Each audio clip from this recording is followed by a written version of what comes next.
Hey guys, what's up? It's me, the Cubing Bear, and today we're going to be learning how to solve the beast of a puzzle, the 9x9 right here. And quick disclaimer before we go ahead and start with the video. I want to go ahead and tell you guys that if you guys haven't already done the 3x3, 4x4, and 5x5, I would recommend that you please go ahead and learn how to solve those first before going on to the 9x9, because there are essential parts in each single of one of these that you can do. Obviously, I've done up to 7 of the, I've done all the way to 8x8 actually, and I just want to go ahead and let you guys know that these are the ones that are the most important if you just want to go ahead and step up right to 9x9. If you guys don't already have a 9x9, go ahead and grab it, and we're going to go ahead and scramble it up right now. Okay, so we have our 9x9 right here. We're going to go ahead and start scrambling.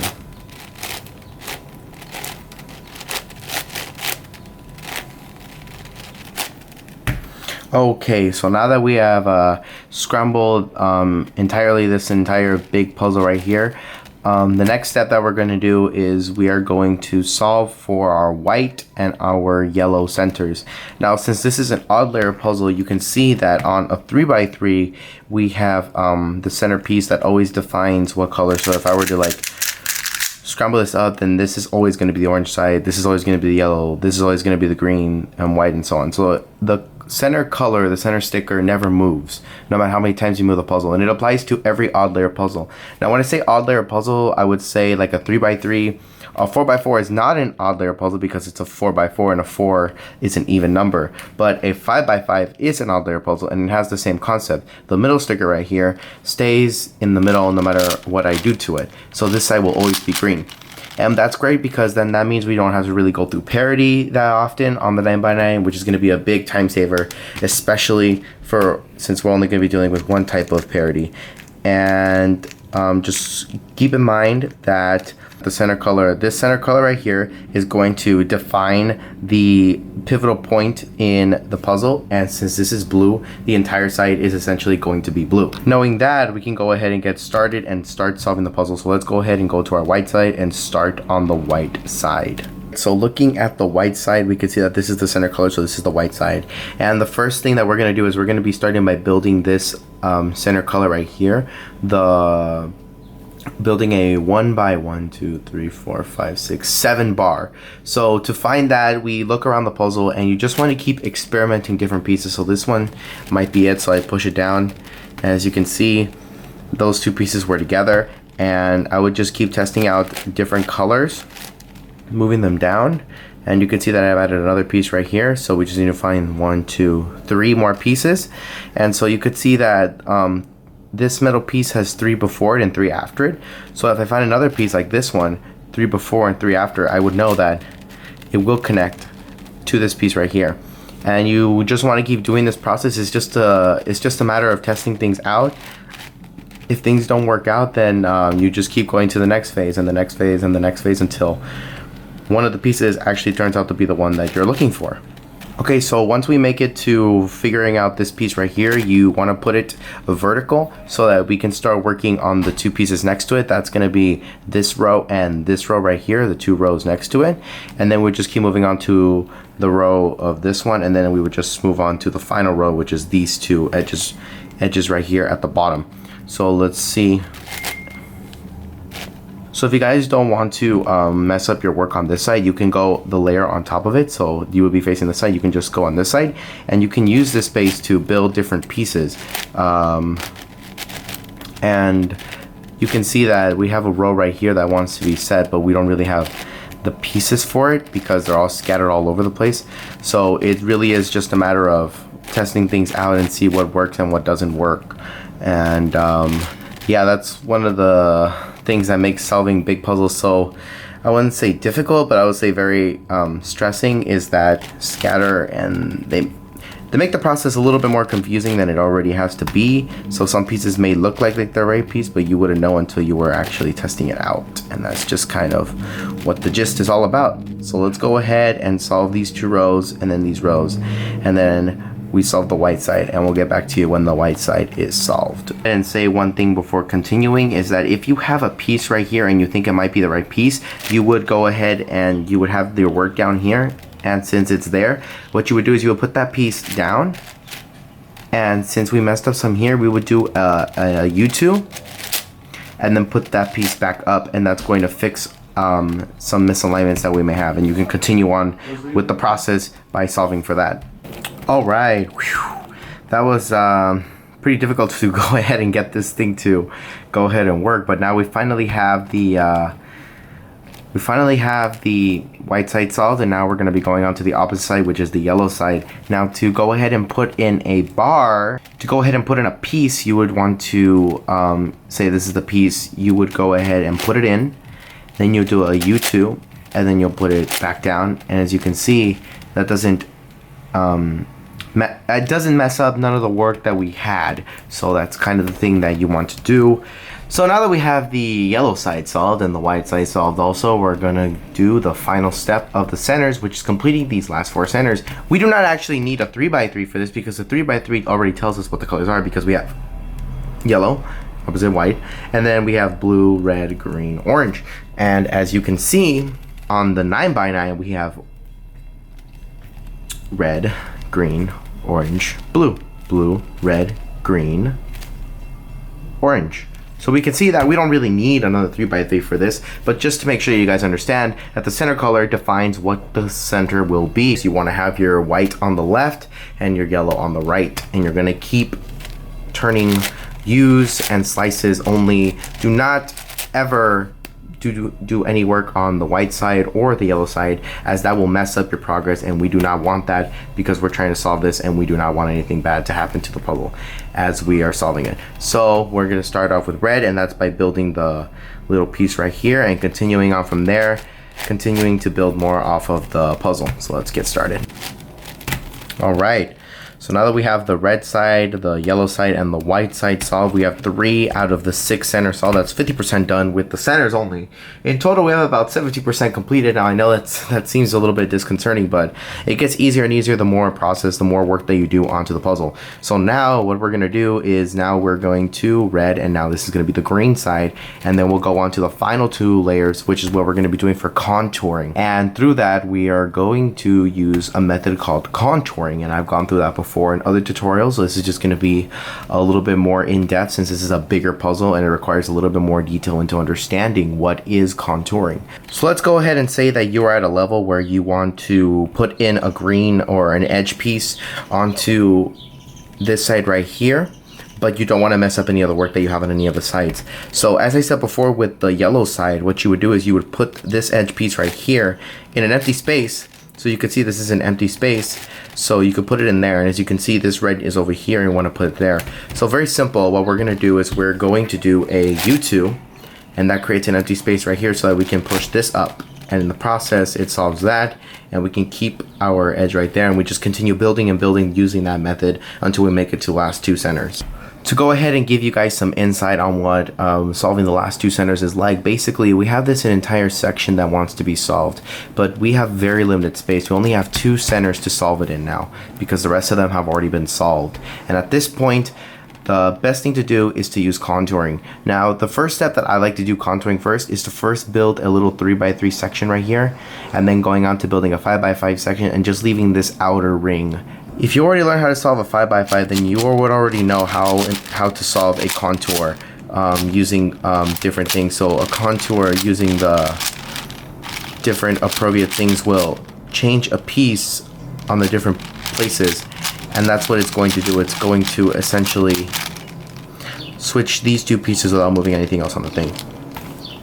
On the 5x5, we learned that to solve the centers, we would use a variety of different tricks, which I've gone through in my 5x5 tutorial. You can go ahead and check that out as a little card up here. And to go ahead and tell you guys, the essential thing is that we want to first build off this little center right here, and once we do that on this 9x9, we'll make this large square right here to solve for the last part, and that's going to simultaneously solve this side and this side at the same time, so that we have both centers solved in the 9x9. So the first step we want to do is to solve this little section right here, and we can see that we have a case here where we have this bar, and we have a bar right there, we have a T. So what you can already do is that you can move this edge right here, One trick that you can learn is that if you have an edge and you have a T right here, then what you can do is you can do an R prime, and that's going to solve both bars right there, and it solves both bars right there. And then now we just need to put this piece on this piece, and that's what we're gonna do into there. And as you can see, we have solved this little 3x3 section right here on both sides of the puzzle right there. The next step that's going to be for us on this point is for us to do the next bar, which is this big bar right here. So let's go ahead and see. We have this edge right here. Oh, we have this edge right here that can come in like that, and then we'll do a U2 to go ahead and put that up, and that brings a lot of the orange on there. We can see we have a big orange piece right here, and to put it in, instead of putting it on this side where there's not that much, if we put it on this side right here, there's actually more orange that's going to come out, and then we just have these little pieces that are left of our little outside box. We only have a couple more pieces to go, and for those parts we would actually use contouring. So I want to go ahead and move this piece right here to this piece right here, so we're going to use both at the same time like that. Since I use this hand, I would use F in the other direction, move this down also, do an F prime, move those pieces back up, do another F, move this piece back up, and that's going to put those pieces where they're supposed to go. So now we have almost this section, we just need this piece, and that's about it, these two pieces. And so we can already solve this corner. To solve the corner, we would align the missing corner to there, do an R prime, then put that corner on this side right here, do a U2, and F U2, and that's going to solve the corner. In our last section for this part right here, we'll be solving this little edge piece, which is right there. So we're going to solve that edge piece by using a contour. We have already learned how to do contours like this before. I did show a complex one just now, and that's just to go ahead and make the process a little bit more faster. So now we can work on solving the outer edge right here, and to solve for that outer edge we want to see pieces that could fit in there. So right now I can see that I can put this corner right here, those pieces right there, so we'll put that down. Since I did it with this side, I'll put this face down. Now there's two of them, so we have to put both of these down too. Move this back, move that up, do an F one more time, and do an F right there. And as you can see, it solved this piece and it solved that piece right there. And we can continue on from there. We see this big row right here. I'm wondering, it looks like I can put two pieces right there, two pieces right there. So I would do that, move it the other way, move those two pieces down, do an F, move that back, move this back, now move that back. And that just, doing this process multiple times just slowly solves the puzzle more and more until we get to a point where there's just a lot of little pieces for us to work with. And essentially we have come down to a very few edge pieces left. Alrighty then, we have solved every single center on the 9x9, and now the last step that we're going to go to is doing the first 8 edges and then moving on to the last 4 edges and then solving it like a big 3x3, and then that's going to finish off our 9x9 solve. This is by far the most tasking, I would just say it's a very long process, and I really don't like doing it, but it's just things that you have to do. You want to learn how to solve your 9x9, then that would be it. That's essentially it right there. And yeah, let's go ahead and start off with the first 8 edges. Alrighty then, we have gone to the first 8 edges. And so what we are going to do, alright, so we're at the first 8 edges, and what we're going to do is we're going to start off by solving all the white edges, so that's the one with the white sticker, and putting them down here on the white side. And then after that, we're going to be putting it on the yellow side, which is up here, and putting it with the stickers right here. So let's start off with the white. So I can see right here that I already have 2 blues and whites, so I would just keep looking for 2 blues and whites. So I can see that I don't really see any right now. Okay, so I see these ones, but if I put them in, then they're on the opposite side. So to flip them over on the opposite direction, I would first do an R prime, and then I would put them on this side, which is this side right here, to go ahead and reverse the order, and that is going to essentially put them together onto the right side. As you can see, I'm already building off an edge piece right there. And let's just keep looking for more pieces. So one thing you guys probably already noticed is that I'm kind of messing up the order of how this piece, how the centers are. Don't worry about that, because as long as you keep doing the RU, R prime, and LU prime, L prime algorithms, then it's gonna be fine. It's not gonna mix up as long as you perform the algorithm correctly. And once you're done solving all the edges, you just align them back together, and they should be aligned back together. So if you have a case like this where it's messed up like that, then you have messed it up, and then you would just have to restart your centers. So just make sure they're all straight lines. They're not like, you know, little squares in different areas. As long as they're straight lines like this, then you should be golden and everything will be fine. Just keep following the algorithm, keep following the different things, and you'll be good to go on what you do. And that's essentially it from there. If you want to go ahead and tell if this is the right edge or not, you can see that the blue is right here and both of the edges are right there. If you can see that both of them have the same color when they meet each other on the same face, like this is white, then they're wrong. These two need to be flipped, because they're supposed to be opposite colors, or the colors that are adjacent to them. So if it's white and these two are blue, then they're able to go in correctly, because once we put them in on both sides, we can see that they do fall in correctly. So that's just a good way of knowing so that's just a really good way of knowing how to tell when the side that you're putting it on is on the right side or it's on the wrong side. So that's a good way to tell this is a really good way to tell if the edges that you're putting in are wrong or not, so that you don't have to put them in and then make a mistake and then you go back out and then you can just have to restart. It just saves a lot of time. Okay, so let's continue looking for the right piece.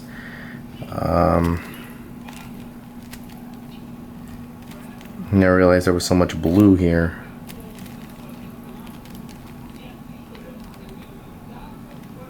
Here it is.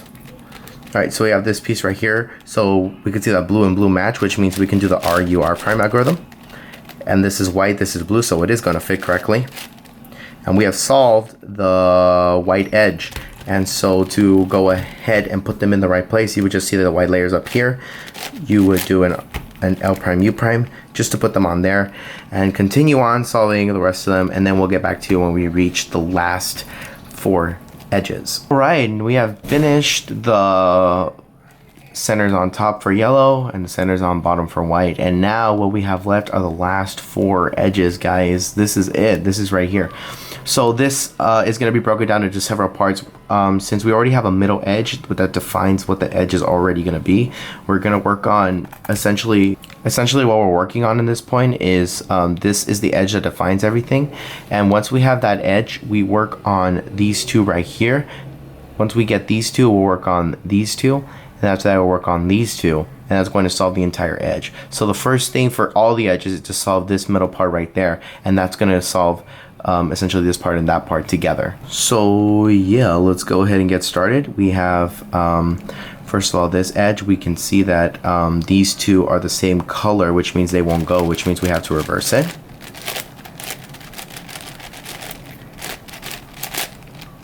And we also have to leave an edge outside so that we're able to, essentially what you're doing is that you're just putting it in as a normal edge, and we already know how to do that through the tutorial on the 5x5. We already know how to put in edges of any sorts like that. So that's just essentially the whole point right there, just putting the edge. On the 5x5, we learned that edge parity happens when we have 2 where every single edge is paired, but there's only 2 that are misplaced and we don't have any others to go ahead and use to replace them. So then we're gonna have to follow an algorithm, and the algorithm is shown like this on a 5x5. That way it's more simpler for you to see, because on a 9x9 it won't be that. So the algorithm for this is gonna be this on screen.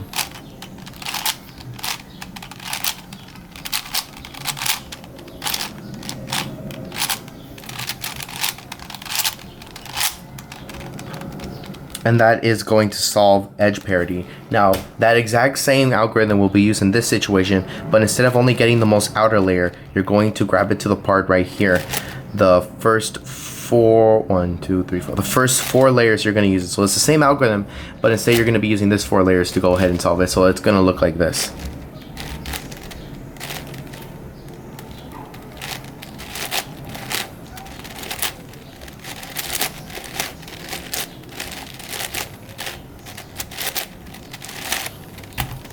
and that solves this edge, and it solves the other edge.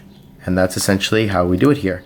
So now we have all of these edges solved. Now we're gonna work on these two right here. So we're just gonna pretend this is a big edge and just work on these two like we did before for those. So let's go ahead and work on those. All right, guys, this is the final part. After solving every single edge, every single center, everything has been solved, everything has been scrambled up to this point. Now the final part is to solve basically the whole puzzle like a 3x3. Now when I say 3x3, I mean this is a corner, this is one big edge, and this is another corner. As seen with the 3x3, we have a corner, an edge, and another corner. Corner, edge, another corner. So this is a big 3x3.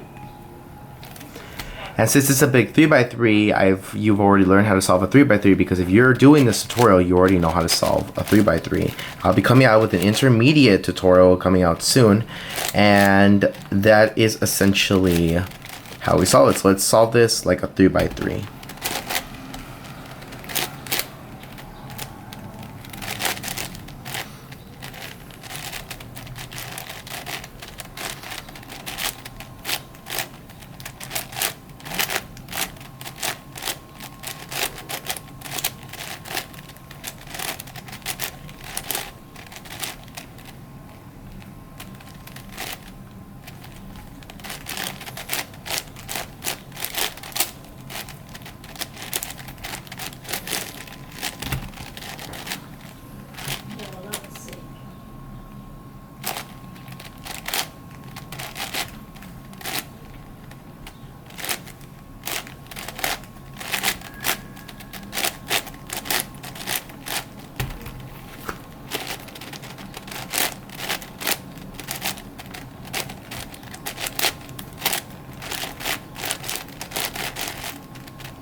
Woo! And that is it. That is a solved 9x9, guys. This is it. That was the end of the tutorial. So hopefully you guys enjoyed this tutorial. I hope I really helped you guys learn how to solve your 9x9. And if you guys want to go ahead, give this video a like, go ahead and subscribe to my channel, and I'll have another series of awesome videos coming out soon. I do have a very special surprise. I am going to be graduating from high school in a couple of weeks, actually, and because of that, I don't think that actually this video is going to come out next week. I recorded this last week as of uploading this video, and I'm uploading it for that weekend because I'm going to be very busy trying to finish up my work on my end of high school video that I'm working on for my school and for myself and for my friends and everybody. So be patient on that. That will come out on June 8th, which is the day of my graduation. So be excited for that. And that's going to be a week with bonus uploads. So yeah, I'll go ahead and give you guys an update video on how the channel is going to be after high school. And yeah, if you guys liked the video, give it a like, subscribe, and hopefully this tutorial was helpful. And I'll see you all in my next video. Peace out, guys.